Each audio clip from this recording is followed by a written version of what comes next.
Isupk. This is Kawan Palak of the Israelite School of Universal Practical Knowledge.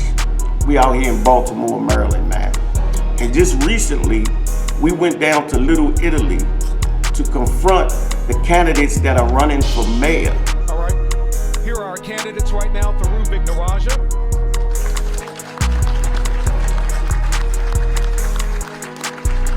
Sheila Dixon, former mayor of Baltimore. Sergio Vitale, who is a restaurant owner and also a member of the Little Italy board. Ed Norris, former Baltimore police commissioner. And TJ Smith, the candidate for mayor. And of course, everybody in Baltimore is concerned with crime. City in crisis, city on fire, the drug dealing, the murdering. Police say they have shut down an active heroin ring in West Baltimore. Baltimore has some 60,000 heroin addicts. Police try to stem the flow of cheap heroin hitting the streets. Senator Mikulski calls heroin addiction a dangerous, exploding epidemic. She introduced a bill that includes $12 million for residential drug treatment programs. Our city is grappling with a massive heroin problem, so severe that new statistics show Baltimore has the highest rate of heroin addiction in the country. And the squeegee boys, of all things, the squeegee boys.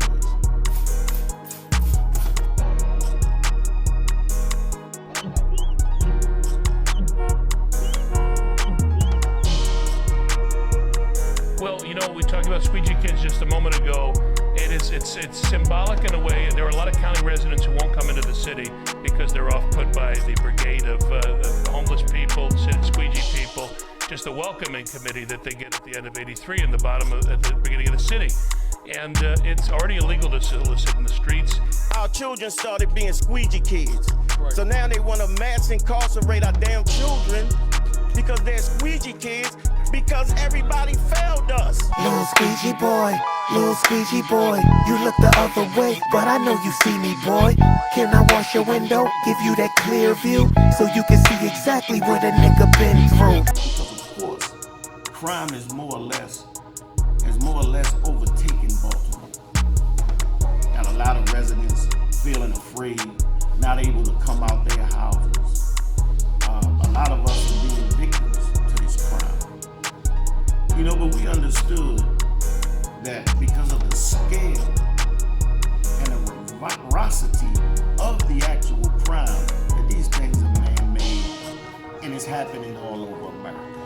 This is not unique to Baltimore. We are going to start tonight with the video that everybody seems to be talking about. I'm sure you have all seen it.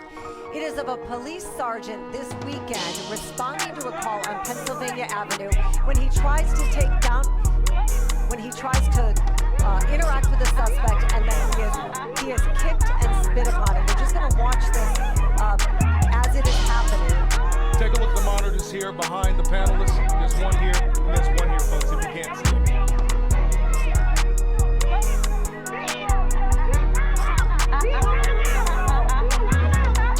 And sadly, you see and hear people laughing. It was an incredibly disturbing scene.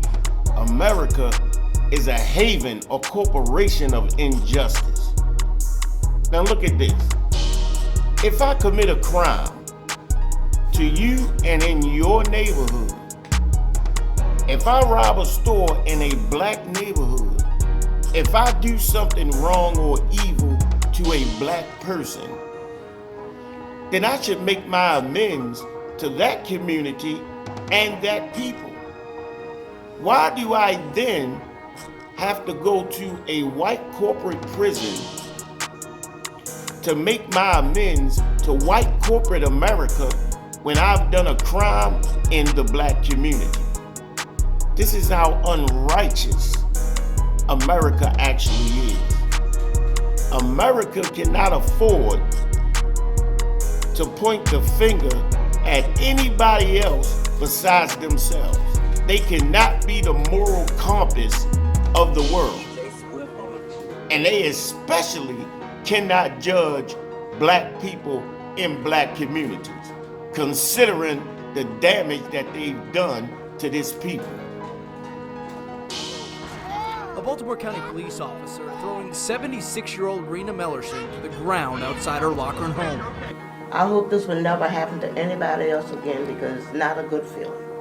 We will also take a look at how the media bolsters the power of policing by exploring this body cam footage.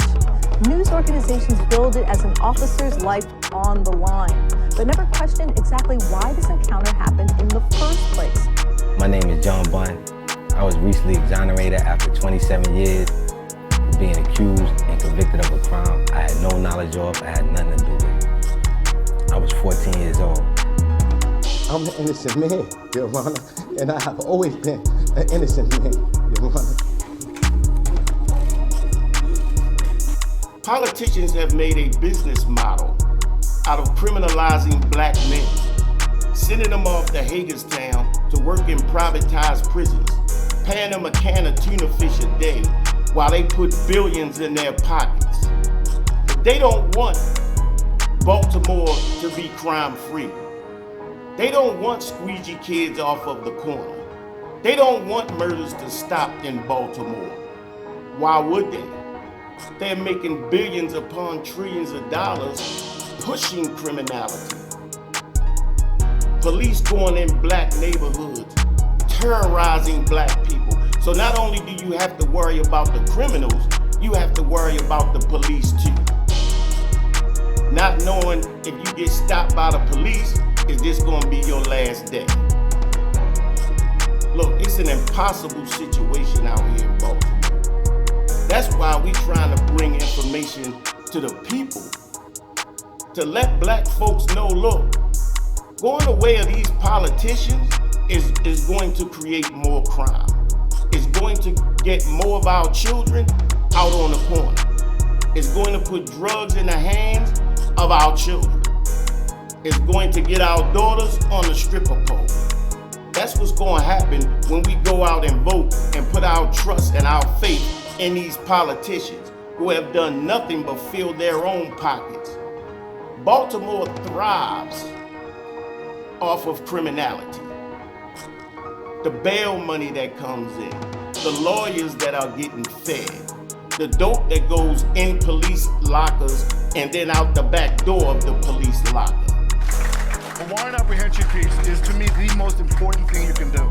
There aren't enough police officers to have them go out and talk to the community. They can barely handle the calls now because you're down about 850 cops. You need to have that warrant apprehension task force kicking indoors at 4 a.m., going out, finding these guys, dragging them up under their beds, and putting them in custody. They started with the convict leasing program, all the way up to today's privatized prisons. And they're able to mass incarcerate us on this scale and make trillions of dollars from it. So they're not going to try and stop criminality.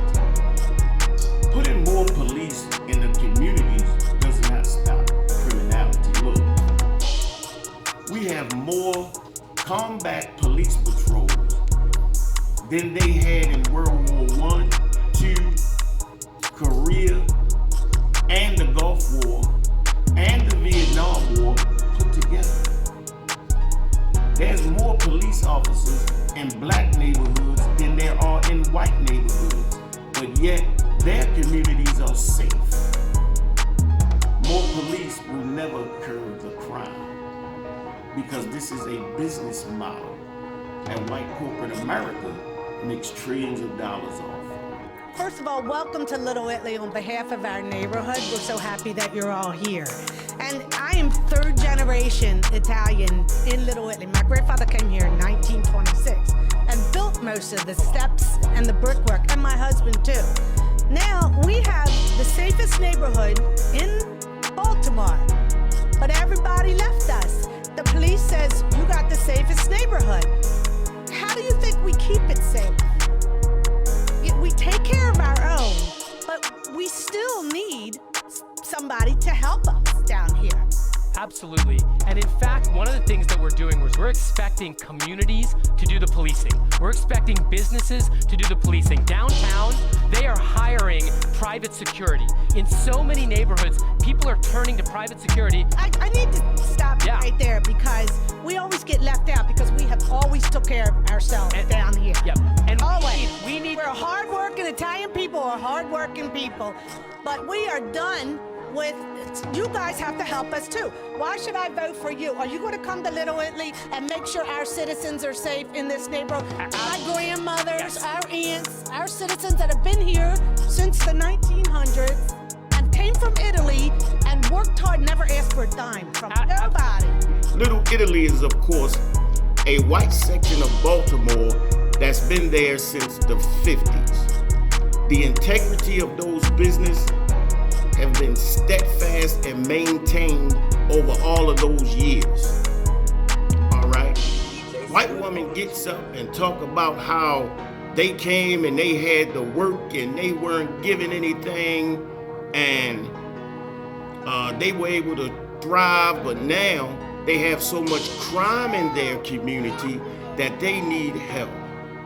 Well, of course, Little Italy is a part of Baltimore that has been built up, new houses in a good location for access to the harbor, and it's not a lot of crime around there, all right? And everything in that neighborhood has been maintained, especially the integrity of the businesses in that neighborhood have been maintained all the way since the 50s. But these white folks are up in arms about crime in their neighborhood. So the woman that was asking the questions of the candidate, she gets up and she talks specifically about Little Italy. They gave her time to talk. They gave her respect, and they answered her question specifically about Little Italy. All right? But when it was our turn to get up, and we wanted to talk specifically about black people in Baltimore. In Baltimore, if you grew up in the 80s and in the 90s, you would have seen the worst that black folks had to offer, because our nakedness was all out in the street. There was already poverty. There was already hard living. But when the crack epidemic came about, it did something very peculiar to black people, man. It put us out there in a way that we had never seen before. And then with all the crime that was created from the crack, of course, business suffered. And the business owners, the church leaders, and the people in the community wanted more cops. The more cops that came, the more terrorism it was, the more black men they locked up, the more black men that wasn't around for their children. And the resulting effects of it destroyed our social cohesiveness, destroyed our ability to do business in Baltimore. The sons of the business owners could no longer maintain the businesses. They used the police as a terror weapon to go to these businesses, harass the black business owners until they were out of businesses. They used zoning, licensing, and loan considerations to put black people out of businesses. Yes, my name is Kawan Palak of the Israelite School of Universal Practical Knowledge. It's good to see you all tonight. I've been living in Baltimore for 49 years. I've watched crack into my community. I've watched the degradation of my people. I watched the mass incarceration of my people and the disenfranchisement of black people. It used to be a time when we had black businesses in Baltimore.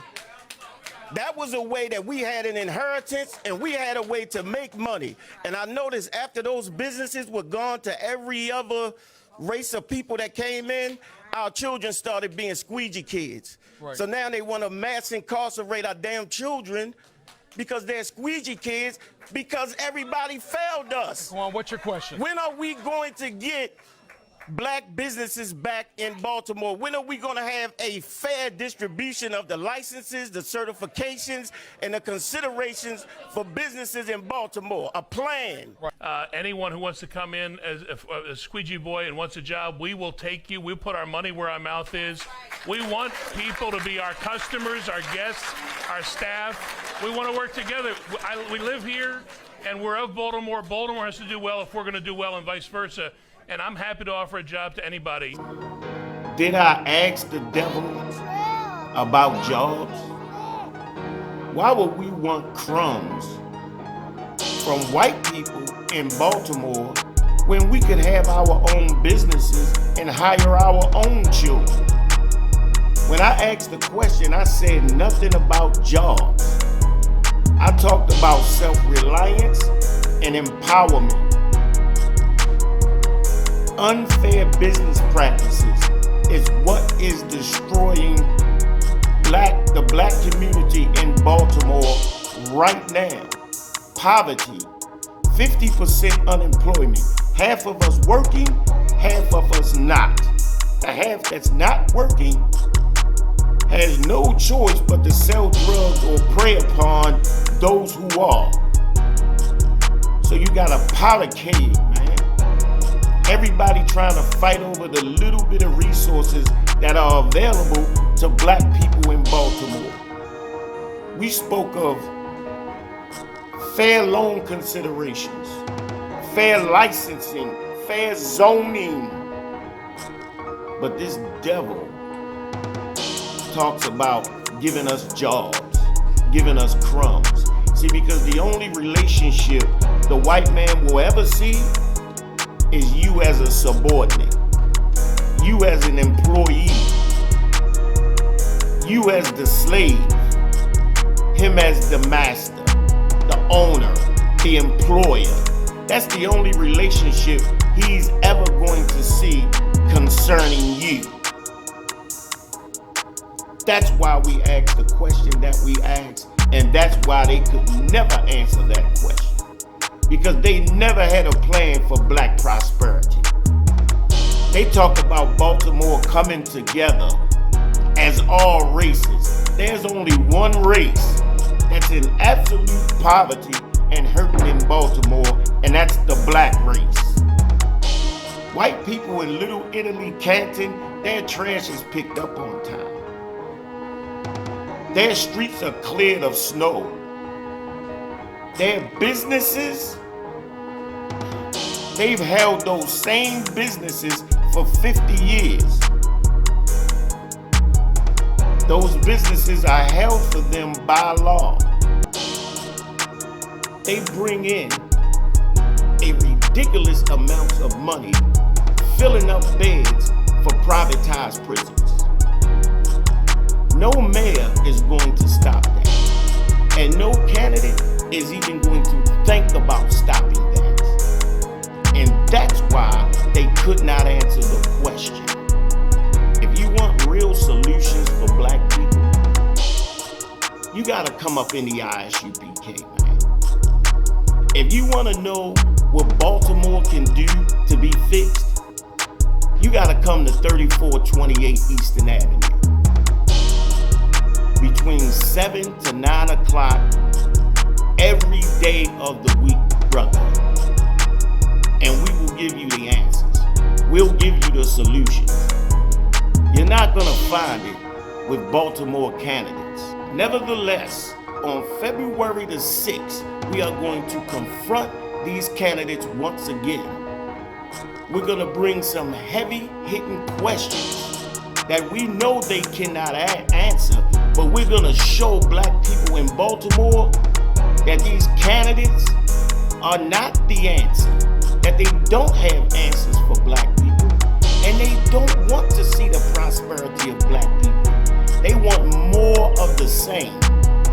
They want us terrorized by the police until we can't come out in the street. They want more crime. They want more murder, more robberies, so they can continue to rob the people of Baltimore.